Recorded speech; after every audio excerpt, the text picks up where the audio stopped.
Et l'arrivée à Doha était folle parce qu'on a une ligne d'arrivée où on avait d'autres cyclistes qui nous attendaient, des sportifs qataris, des familles de Français et de Françaises qui habitent à Doha, l'ambassadeur de France au Qatar qui nous a rejoints pour les tout derniers kilomètres en grande tenue. On ne savait plus où donner de la tête. En même temps, on était en direct sur les réseaux sociaux, moi je voyais mes sœurs qui envoyaient des messages, notre famille et tout qui était super content pour nous. Et c'était fou parce qu'en fait il se passait plein de choses dans la tête, on se disait waouh, on a réussi, on est fiers de nous. Bonjour, bienvenue dans Open Mind Room, la série dans laquelle je rencontre des gens passionnés qui me racontent leur métier. Aujourd'hui, je vous présente Mehdi Balamissa. Il est diplômé d'école de commerce et vidéaste freelance. L'été dernier, il a parcouru plus de 6000 km à vélo de Paris à Doha pour assister à la Coupe du Monde. Dans cette interview d'une vingtaine de minutes, il revient sur ce parcours incroyable et partage avec nous ses difficultés, ses belles rencontres, mais également tout ce que cette expérience lui a apporté. Bonjour Mehdi. Merci de t'être rendu disponible pour cet entretien. Merci à toi Demel. Voilà. Et donc pour ceux qui ne te connaissent pas, on va rentrer très vite dans le vif du sujet. Est-ce que tu peux te présenter? Ouais, bien sûr. Écoute, je viens d'avoir 27 ans. Je suis franco-marocain, je vis à Paris et je suis réalisateur de documentaires. Je réalise aussi des films d'entreprise, des films à impact. D'accord. J'aime beaucoup le cinéma, donc j'ai aussi créé un média en ligne qui traite de l'actualité des festivals. D'accord. Qui s'appelle comment? Qui s'appelle Film Fest Report. Voilà, on est une équipe internationale et on couvre les festivals comme Cannes, Berlin, Venise, etc. Et en plus de ça, depuis même pas 2 ans, je suis voyageur à vélo. D'accord. Et je pense qu'on va avoir l'occasion d'en discuter aujourd'hui. Okay. Ça marche. Et quel était le déclic qui a fait que tu es devenu voyageur à vélo depuis 2 ans, comme tu le dis? En fait, c'est mon grand ami Gabriel Martin qui, lui, fait du vélo depuis un peu plus longtemps, quelques années de plus que moi, et qui m'a dit « Tiens, tu devrais acheter un vélo et tu devrais voir un petit peu si ça te plaît ». Et il se trouve qu'en 2021, en sortir de confinement, on s'est dit on va commencer à faire un premier voyage ensemble. On est parti en Italie, on est parti de Nice pour être plus précis, jusqu'à Florence, puis Pise. Donc voilà, 4-5 jours à vélo et j'ai trouvé ça incroyable parce que on est à vélo, on est en extérieur, on profite, on subit les éléments, mais en même temps on profite aussi d'être en extérieur, d'évoluer comme ça, de pouvoir parcourir de grandes distances, mais en même temps d'être aussi hyper flexible sur le vélo. Et voilà, je trouvais ça génial, c'est du tourisme, c'est du sport, c'est un peu tout ça à la fois. Et je me suis dit, faut qu'on continue et c'est ce qu'on a fait. D'accord. Et donc là, tu es parti à Doha, tu as fait le trajet Paris-Doha à vélo pendant 3 mois. Donc, est-ce que tu peux nous raconter un peu comment t'es venue l'idée de faire ce voyage fou de Paris à Doha? Et est-ce que c'est le voyage le plus long que tu as fait à vélo? Alors oui, c'est le voyage le plus long que j'ai fait à vélo. Pour te dire d'où c'est venu, un autre voyage qu'on a fait avec le même ami, on était en Italie, et pour le coup c'était l'an passé. On est allé soutenir l'équipe de France de foot à la Ligue des Nations, au Final Four. Donc il y avait un match à Turin et un match à Milan. On a mis les vélos dans le TGV jusqu'à Turin, et on est allé voir le match à Turin, et ensuite on a pris les vélos pour aller à Milan en faisant un petit crochet par les Alpes. Et on s'est dit mais c'est trop bien parce que la journée on fait du vélo et le soir on va voir l'équipe de France de foot.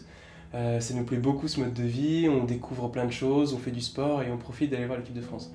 Et on s'est dit, tiens, 1 an plus tard, il y a la Coupe du Monde au Qatar, ce serait marrant d'y aller à vélo. Et voilà, après, il a fallu un petit peu s'organiser et on n'a pas préparé grand chose, mais au moins faire en sorte d'être disponible pendant 3 mois, la durée du voyage. Et on est parti le 20 août du Stade de France pour le symbole, et on est arrivé à Doha le 17 novembre. D'accord. 2022. Et combien de temps est-ce que tu as mis à te préparer pour ce voyage? Rien du tout. On s'est pas préparé. Non. Non, je te jure, on s'est pas préparé. En fait, ce que je disais, la seule chose qu'on a préparé, c'est le fait de libérer du temps. Et il se trouve qu'on est tous les deux à notre compte. Moi, en tant que vidéaste, Gabriel travaille dans les médias. Donc, on s'était dit, à partir de fin août, début septembre, on est dispo jusqu'à la fin de l'année. Et finalement, c'est tout. Après, voilà, on a chacun équipé nos vélos. Voilà, on a trouvé un partenaire, une petite entreprise qui nous a soutenus aussi en partie dans ce projet. Et on n'a pas fait de préparation physique parce que de toute façon, on n'est pas des grands professionnels déjà. Et aussi parce qu'on s'est dit qu'on allait déjà faire beaucoup de vélo pendant 3 mois, donc on ne voulait pas non plus avoir une préparation difficile à supporter avant ça. Et voilà, on est parti comme ça et avec l'envie, c'est ça en fait. D'accord. Ok, mais financièrement, est-ce que vous aviez de quoi subvenir aux besoins pendant ces 3 mois? C'est un pari un peu risqué. On savait très bien que c'était un sacrifice parce qu'effectivement on n'a pas travaillé pendant 3-4 mois parce qu'on est resté 1 mois sur place après au Qatar, donc on n'a pas travaillé pendant 4 mois. Mais c'est une expérience tellement riche que c'est pas si problématique que ça de pas avoir travaillé pendant 4 mois parce qu'on a vécu des choses dingues et qui resteront dans notre tête et dans nos cœurs pendant très longtemps. Ok, on en parlera, on en parlera. Est-ce que tu peux me dire, par exemple, comment Gabriel et toi, vous avez réussi à planifier l'itinéraire de Paris à Doha? Alors l'itinéraire, effectivement, il n'y avait pas beaucoup d'options finalement. La première c'était assez simple, le premier point de passage c'était Istanbul, en Turquie. Donc l'idée c'était de traverser l'Europe, passer par Istanbul. Et ensuite on n'avait pas énormément d'options. Il se trouve que nous on voulait passer par l'Iran au départ. De toute façon on n'a pas obtenu nos visas. Et puis, compte tenu de la situation actuelle, ça n'aurait pas forcément été une bonne idée d'y aller. Ensuite, on aurait pu passer par la Syrie si on avait envie. Il se trouve qu'on n'a pas vraiment eu envie de passer par la Syrie, pour nous et pour nos proches aussi. Donc on s'est dit non. Et finalement, qu'est-ce qu'on a fait? Donc on a traversé donc, de Paris jusqu'à Istanbul, on a mis 1 mois à traverser toute l'Europe. Ensuite, on a traversé la Turquie, c'était difficile, ça monte énormément. Et au sud de la Turquie, on a pris un bateau pour Chypre. Et ensuite de Chypre, on a rallié Israël, Tel Aviv. Et après, on a continué à vélo, donc on a traversé Israël, la Palestine, la Jordanie. Et ensuite l'Arabie Saoudite qui a été un très gros morceau, quasiment 4 semaines de désert avant d'arriver au Qatar et à Doha. Donc vous avez fait quasiment 2 mois, plus ou moins tranquille, avant d'aller dans le désert pendant 4 semaines. C'est à peu près ça. Après, la définition de tranquille... D'accord. Voilà. Vous avez passé le plus de temps au Qatar, dans le désert du Qatar. Ouais, de la péninsule arabique, c'est exactement. En fait, on a mis 1 mois de Paris à Istanbul, ensuite 1 mois d'Istanbul à l'entrée en Arabie Saoudite, qui était un mois très particulier parce qu'on a tout vu, le monde juif, le monde musulman, la Petra, la Jordanie, Israël, et ensuite 1 mois de désert en Arabie Saoudite, donc vraiment un tiers du voyage avant d'arriver au Qatar. Et le Qatar, par contre, ça se traverse très vite, en 1 journée, c'était fait. D'accord, ok. Et c'est tout petit. Ouais, sûrement. Alors, si on peut revenir un peu sur les moments les plus difficiles de ce trajet. Ouais, il y en a eu combien? Alors on ne s'est pas compté parce que c'est des moments difficiles. D'accord. En fait, c'est difficile de faire ce truc-là parce que physiquement c'est compliqué. On parcourait entre 100 et 150 km par jour. En moyenne, on a calculé, on fait 115 km par jour pendant 3 mois. 115 km, c'est combien de minutes Alors ça dépend des conditions. Si ça monte, si ça descend, si on a du vent de face, de dos, de côté. Voilà. Mais globalement, on pédalait entre 5 et 9 heures par jour. En cumulé, hors pause. Donc déjà, la première difficulté, c'est d'avaler ces kilomètres-là et surtout de les répéter jour après jour. Sachant qu'on ne dormait pas forcément dans des conditions très confortables, on avait notre tente, on n'avait pas de matelas parce que tout le poids qu'on traîne avec nous dans les sacoches, il faut aussi le hisser avec nous dans les montées. Mais bon, et donc voilà, déjà ça c'était assez difficile physiquement, on a accumulé pas mal de fatigue. Mais parmi les étapes les plus difficiles, en Turquie notamment, on a eu énormément de dénivelé positif, beaucoup de montagnes, alors c'est magnifique, hein. Mais c'est vraiment costaud, ça ne fait que monter et descendre, c'est épuisant physiquement. C'est aussi un moment du voyage où on a déjà parcouru plus de 3000 km, mais en même temps il en reste encore beaucoup. En tout on a fait 7000, donc il en restait quand même beaucoup encore. Donc voilà, il faut aussi trouver la ressource. Ensuite on a une étape qui était très difficile en Jordanie, on est parti du niveau de la mer le matin, aux premières lueurs du soleil, pour arriver à Petra. Donc on est passé de 0 à plus de 1600 mètres d'altitude en 1 journée, donc plus de 130 km, plus de 2000 mètres de dénivelé positif avec des vélos chargés, sous un soleil de plomb, des routes pas forcément très agréables, beaucoup de camions, donc c'était dur. Il faisait combien de degrés comme ça? Il faisait une bonne trentaine je pense. D'accord, ok. Et ensuite l'Arabie Saoudite a été difficile, parce que psychologiquement déjà c'est dur de pédaler au milieu de rien, donc il n'y a rien pour accrocher le regard, contrairement à l'Europe où on traverse plein de petits villages qui sont autant d'opportunités pour s'arrêter, pour aller manger. Non, mais Saoudite il n'y a rien, et on voit à 10-15 km au loin et on voit qu'il n'y a rien. Le vent aussi est difficile à gérer dans le désert, quand on l'a de face on peine énormément. On s'est retrouvé au milieu d'une tempête de sable aussi un jour. D'accord. Donc voilà, c'est très usant. Vraiment physiquement, on a commencé à avoir les joues creusées, etc. Donc les gens qui nous suivaient sur les réseaux sociaux commençaient à nous dire bon, faites attention à vous. Mais voilà, c'était dur, mais en même temps, on n'a pas baissé les bras. On avait confiance l'un en l'autre sur le fait qu'on n'abandonnera jamais. D'accord. Et c'est ce qui s'est passé, même si on a eu des moments difficiles, on était aussi un peu malades, chacun notre tour. D'accord. Vous avez eu quoi comme maladie? Oh tu sais, des maux de ventre, de la fatigue, des choses comme ça. Pas grand chose, très grave en tout cas. Mais pas très grave, mais voilà, pour avaler 150 km sur le vélo, ça fait un peu mal. D'accord. Mais comment est-ce que vous arrivez à vous motiver? Bon là, tu l'as dit, hein, vous faisiez confiance, mais de manière concrète et pratique, quand tu fais 150 km en 1 journée, tu es complètement crevé, tu te demandes est-ce que le jeu en vaut la chandelle? Comment à ce moment-là vous faisiez? Non, c'est une bonne question. Et l'autre chose sur laquelle on pouvait compter, donc déjà on pouvait compter sur le fait qu'on n'abandonnerait pas, mais c'est aussi qu'on était très motivés tous les deux. Bon, on est en train de galérer. En pleine ascension. En pleine ascension, on s'arrête. Il faut s'arrêter. Parce qu'on a un truc à célébrer. C'est quoi? C'est les 4000 km. Yes! Ça c'est fait les gars. On continue. Yes! À l'idée de vivre une aventure qui n'avait rien à voir avec notre quotidien à Paris. Et puis en fait, l'avantage, enfin, ce qui est dingue quand on est sur le vélo, c'est qu'on mérite toute notre avancée, toutes les villes, tous les sites historiques et fous, Istanbul, Jérusalem, etc., auxquels on a pu accéder. Il y a un peu cette fierté, ce sentiment d'accomplir quelque chose d'assez difficile. Et voilà. Mais c'est surtout le fait de vivre des aventures, c'est-à-dire que tous les jours, on a croisé plein de monde, on a rencontré beaucoup de monde. Rapidement en Europe, une fois qu'on traverse l'Allemagne, l'Autriche, on se retrouve très vite dans des pays où ils n'ont pas l'habitude de voir des vélos, et encore moins des gens qui voyagent à vélo. Alors pour te dire, en Arabie Saoudite, quand on est au milieu du désert là-dedans, finalement tous les gens qu'on croise sont des gens qui vont s'intéresser à nous, qui vont venir nous parler, qui nous demandent d'où on vient, qu'est-ce qu'on fait, où est-ce qu'on va, et qui nous offrent des choses, qui nous aident, qui nous invitent chez eux. Et nous, ça nous fait vivre des aventures folles. Voilà, il y a énormément de péripéties comme ça pendant le voyage, et tous les jours finalement, c'est des choses qui nous arrivent et puis qu'on redigère après sur le vélo. Et voilà, c'est énormément de souvenirs qu'on a en tête. Et c'est pour ça, c'est pour l'aventure, c'est pour toutes ces rencontres et toutes ces découvertes qu'on a fait ça. C'est ça qui nous a motivés. J'imagine. Et concernant les rencontres, quelles sont les... Si tu peux en citer, bon pas pour frustrer, mais si tu peux en citer peut-être deux ou une rencontre qui t'a beaucoup marqué pendant ces séjours. Ouais, alors quand tu parles de ça, il y a une rencontre qui me vient tout de suite en tête et qu'on a adoré avec Gabriel. C'était en Arabie Saoudite, donc l'Arabie Saoudite qui a représenté un tiers du voyage. Nous, il faut savoir qu'en arrivant dans ce pays, on ne savait pas à quoi s'attendre. Voilà, on connaît quelque chose sur le pays, quelques petites choses comme tout le monde. Et on ne s'attendait pas à tomber sur une population aussi généreuse et accueillante et bienveillante. Ça nous a bluffé. On avait déjà connu ça, notamment en Turquie. Tu as cette petite anecdote que j'aime bien raconter aussi. Un soir, on arrive en Arabie Saoudite à la fin d'une journée compliquée. On s'arrête dans une station-service parce que c'est les seuls endroits où on pouvait s'arrêter, où on pouvait se restaurer ou autre, parce qu'il n'y a quasiment pas de village. On descend de nos vélos et je pense que ça devait se voir à nos têtes qu'on était lessivés. Et il y a un homme qui gare sa voiture à ce moment-là, qui a dû nous voir descendre de nos vélos, et il nous a pris en charge totalement. Il a dit, vous venez avec moi. Il nous a emmenés dans l'épicerie, il nous a mis un sac plastique chacun dans les mains, il dit, vous faites vos courses. Comme on prenait pas grand-chose, il dit, vous mettez ça dans vos... Il nous a payé les courses, il a insisté pour nous laisser de l'argent. Voilà, vous pouvez dormir à la mosquée, ensuite vous allez au resto, vous payez avec ça, etc. Et sauf que nous, on lui avait dit qu'on allait au Qatar, que le lendemain, on allait dans telle direction, etc. Bon, déjà, c'était hyper sympa de sa part. Et le lendemain, donc on prend nos vélos le matin, on part, et au bout de 50 km, une voiture qui s'arrête sur la bande d'arrêt d'urgence devant nous, qui nous fait des grands coucous, et c'était lui. Et il se souvenait dans quelle direction on allait, il avait fait des courses, et il a pris sa voiture, 50 km, et là, en plein désert, et il sort de sa voiture des gros sacs de courses, des bouteilles fraîches, etc., pour nous les offrir. Et on sent que rapidement, il nous prend en sympathie, et il nous dit, ce soir, j'organise une petite soirée dans le désert avec mes amis et mon frère, on va manger, etc. Venez, rejoignez-nous, on y va. Donc on a pédalé 20 km pour aller le rejoindre.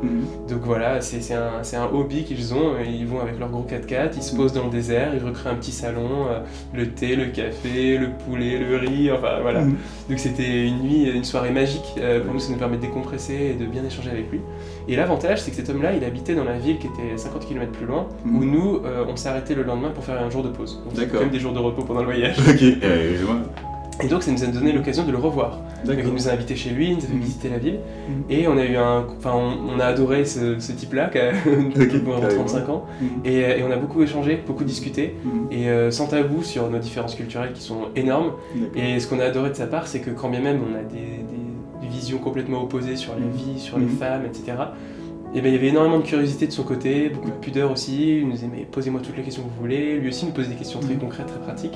Et si tu veux, encore aujourd'hui, on s'envoie des photos, des vidéos ce matin, tous les jours. Donc voilà, c'était une très très très belle rencontre. Et lui, c'est un Saoudien? C'est un Saoudien, ouais. Mais comment vous communiquez du coup en anglais, c'est ça? Alors, il se trouve qu'il est prof d'anglais. Donc ça a aidé. Après, nous, on a appris quelques rudiments d'arabe, voilà, ce qui nous permettait un petit peu de nous débrouiller. Mais pour le coup, lui, on a passé beaucoup de temps avec lui, donc c'était quand même plus sympa de pouvoir parler anglais. Je crois qu'on nous attend. Salam. Waouh, waouh, waouh. Salam, Khouya. Shokran bzef. Et si on parle de la langue, du coup, vous êtes passé en Turquie. Ouais. Comment est-ce que vous gériez à chaque fois? C'était que l'anglais ou vous savez parler d'autres langues? L'anglais, ça nous est très utile. Gabriel parle allemand. Ça nous a aidé en Allemagne, en Autriche. Moi, je parle espagnol, ça nous a pas aidé du tout. Moi, je parle un peu arabe, sauf que j'ai rapidement compris que l'arabe marocain n'a rien à voir avec l'arabe de la péninsule arabique. Donc j'ai pu ranger mes quelques connaissances et on a réappris quelque chose. D'accord. En Europe, on traversait les pays très rapidement, c'est des petits pays en 2-3 jours, donc on avait le temps d'apprendre à dire bonjour, merci, et puis on sortait déjà du pays. En Turquie, on a passé 3 semaines, en Arabie Saoudite, on a passé du temps, donc on a eu le temps d'apprendre voilà, des petits mots, on était capable de tenir des conversations parce que, dans les langues locales. D'accord. Donc là, c'est le vélo que tu as utilisé pendant tout le trajet. Et quelles sont les galères techniques que tu as rencontrées sur ce vélo? Ouais, exactement, c'est le vélo qui a parcouru plus de 7000 km. Oui. Bon, il est bien, il est robuste, ça c'est pas mal, je l'avais acheté 2 semaines avant de partir. Ah bon, okay. Parce que celui que j'avais avant n'aurait pas tenu le choc, parce qu'on a quand même entre 15 et 20 kg de bagages chacun, donc avec la tente, le sac de couchage, les affaires et tout. Ça reste un vélo d'entrée de gamme, vraiment pédale plate, enfin vraiment c'est pas un truc de dingue, parce qu'en fait de toute façon quand même on aurait eu un vélo de qualité, un vélo très cher, en fait la difficulté elle est quand même présente dans un tel voyage et donc il faut savoir la gérer mentalement et du coup c'est ça le truc. Donc ouais effectivement il y a eu pas mal de galères, c'est surtout des crevaisons en fait que j'ai eu, que Gabriel aussi a eu. On a eu entre 20 et 30 crevaisons peut-être tous les deux en 3 mois. Il se trouve que là les pneus qui sont là c'est pas ceux avec lesquels je suis parti, hein. On a upgradé en cours de route en Turquie, il me semble qu'on a changé, on a mis des pneus un peu plus résistants.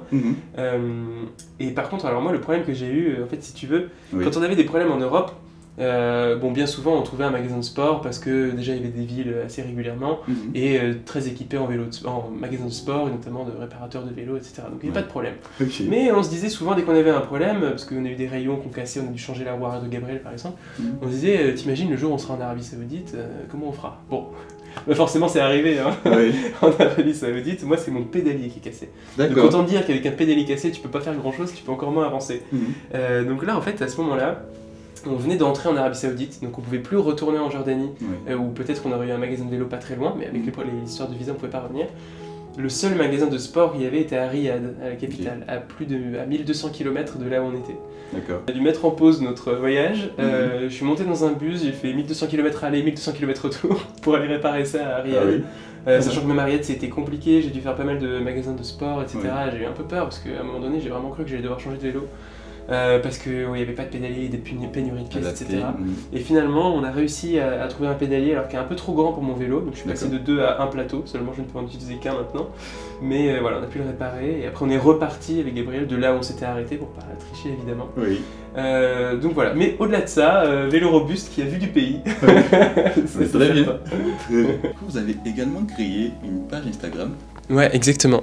Et je pense que sur cette page aussi vous aviez beaucoup de personnes qui vous soutenaient. Ouais, en fait on a créé un compte Insta qui s'appelle Mondial à vélo et on s'est dit on va partager un peu notre voyage comme ça. Au départ c'était surtout pour la famille, pour éviter tous les soirs d'envoyer des nouvelles à 10 personnes et puis ça a grossi parce qu'on a eu un peu d'attention des médias aussi et puis voilà, les gens en ont parlé autour d'eux et donc c'était super cool parce qu'en fait on avait cette discipline de poster tous les jours. En fin de journée on postait des photos, un petit résumé de la journée et on s'est pris au jeu parce qu'on s'est rendu compte que ça plaisait aux gens de raconter notre quotidien, nos galères, nos rencontres parfois complètement improbables. Savoir que par exemple, je parle encore de l'Arabie Saoudite, mais on a été invité chez un prince, un membre de la famille royale par exemple un soir. Enfin tu vois, il nous arrivait plein de choses.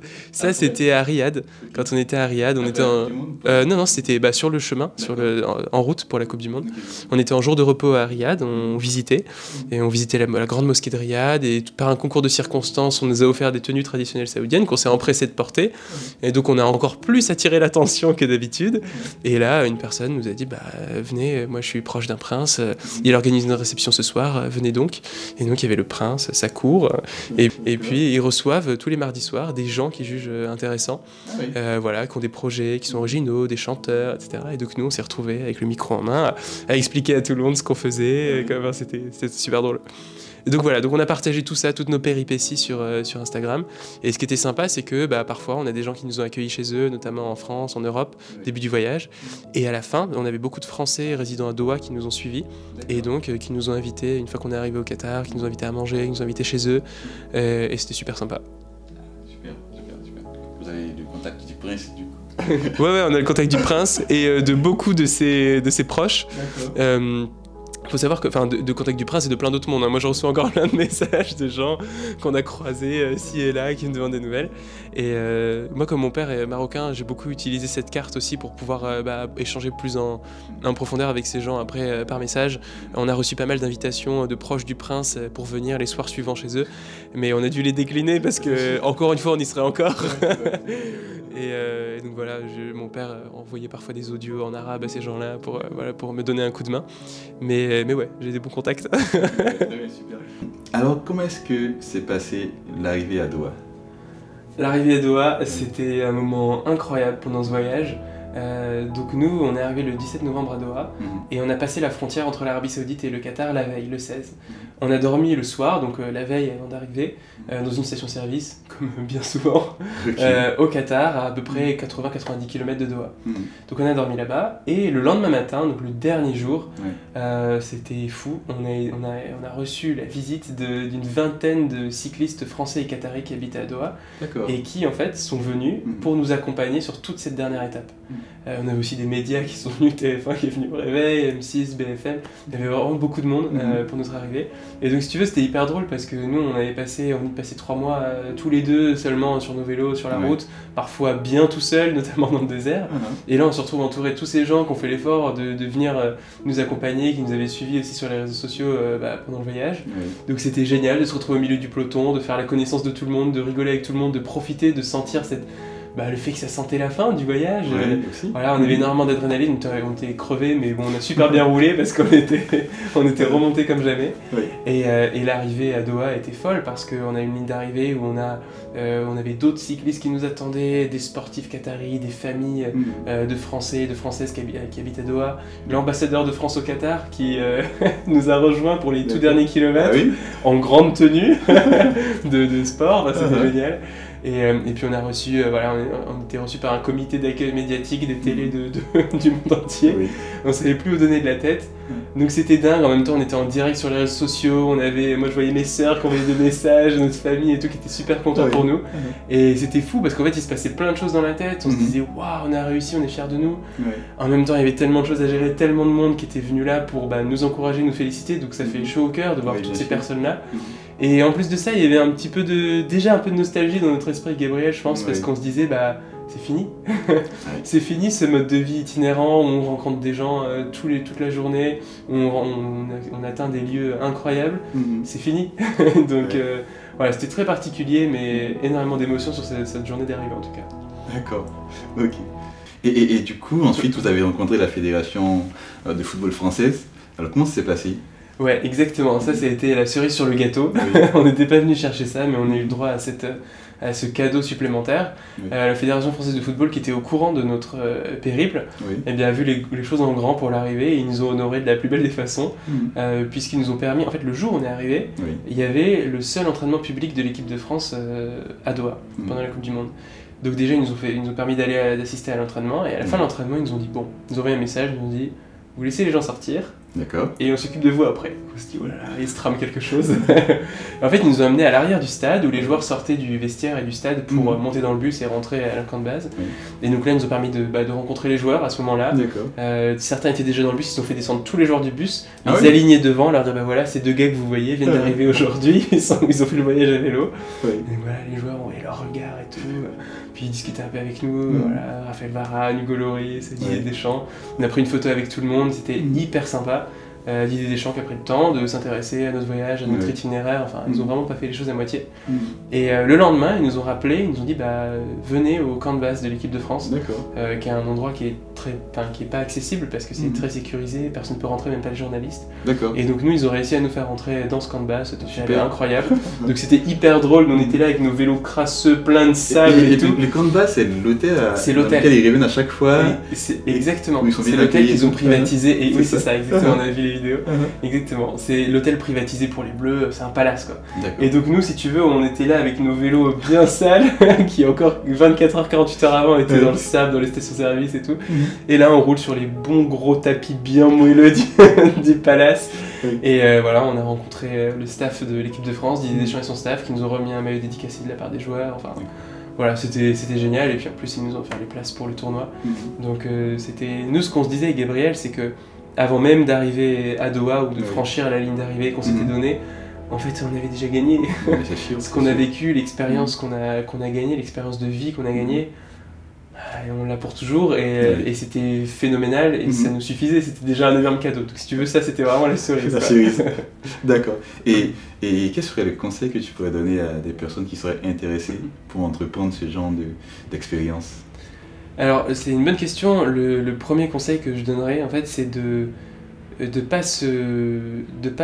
être inhibé par les conseils justement qu'on reçoit. Il n'y a pas une façon de voyager à vélo, il y en a plein. Nous, c'est vrai qu'on a pédalé beaucoup, entre 100 et 150 km par jour, et encore, il y a des gens qui font plus que ça, on a croisé des gens sur la route qui faisaient bien plus. Mais aussi parce qu'on s'était donné un temps imparti, et voilà. On peut ne pas pédaler pendant 3 mois, on peut ne pas pédaler autant. On n'est pas obligé de faire 7000 km pour un voyage, on peut partir un week-end, on peut partir 5-6 jours, une semaine, 10 jours, on peut partir en Europe. Nous, on a vu des endroits incroyables en Europe, en Allemagne, en Autriche, des magnifiques pistes cyclables, le long du Danube notamment, où voilà, on peut prendre un train et aller se balader là-bas à vélo. Donc il n'y a pas une façon de faire. Parfois, on a des gens qui nous demandent, mais alors comment ça marche, comment est-ce qu'on fait pour dormir, comment est-ce qu'on fait pour manger, à quel moment est-ce qu'il faut faire des pauses dans la journée. Voilà, chacun doit trouver son rythme, doit trouver sa façon de faire. Nous, on a rodé la nôtre au bout d'un moment. Et puis on est aussi monté en puissance physiquement au bout d'un moment. Et puis surtout dans le désert, on faisait des pauses. Parfois, on faisait toute la journée d'une traite, on faisait les 100 km d'un coup et on mangeait à l'arrivée. Même si on faisait des petites pauses goûter entre temps. Alors qu'au départ, on faisait des pauses plus fréquemment, peut-être tous les 30 km. Donc voilà, c'est ça. Après, ce qu'il faut se dire aussi, c'est que ne pas se laisser inhiber en se disant c'est pas pour moi, physiquement j'ai pas fait pour ça. Nous, il faut savoir qu'on n'est pas non plus fait pour ça physiquement, on n'est pas des athlètes, on n'a pas un régime alimentaire très recommandable, même pendant le voyage. Mais en fait, on l'a fait parce qu'on avait envie de le faire et parce qu'on sentait la valeur, la richesse de ce type de voyage, et c'est ça qui nous a motivés. Et nous, on a tenu, c'est ce qu'on s'est dit, on a tenu à l'envie, au panache, à la motivation. Donc vraiment, c'est accessible à beaucoup de monde. Et après, il faut se faire plaisir. Il faut trouver son rythme, peut-être une journée de vélo, une journée de visite, enfin, voilà, tout est possible, tout est possible. D'accord. En tout cas, moi, ma principale crainte, c'est où est-ce que je dors pendant tout ce temps. Après, l'avantage du vélo, et je pense que ça c'est un conseil aussi qu'il faut avoir, il faut garder le gros atout du vélo, c'est la flexibilité que ça te donne. Nous, avec nos sacoches, on avait chacun une tente, un sac de couchage. Donc finalement, on savait que même si on se faisait pas inviter le soir par des gens ou autres, ou si parfois on prenait des chambres d'hôtel aussi, on avait besoin pour bien se laver, pour laver les vêtements, etc. Mais on savait que quoi qu'il se passe, on pouvait mettre la tente quelque part, faire soit du camping en Europe, soit du camping sauvage plus tard. Et donc finalement, ça c'est une grande flexibilité, ça veut dire qu'on s'arrête où on veut et bon, on essaie de trouver un coin qui est quand même un peu à l'écart de la route, un petit peu caché, mais c'est ça le grand avantage du vélo. Et finalement, ça te donne une chose, c'est la liberté. La liberté de t'arrêter où tu veux, quand tu veux, et ça n'a pas de prix. D'accord. Donc après cette belle expérience, est-ce que tu auras envie d'en faire d'autres, peut-être plus folles, ou moins folles? Ah oui, avec plaisir.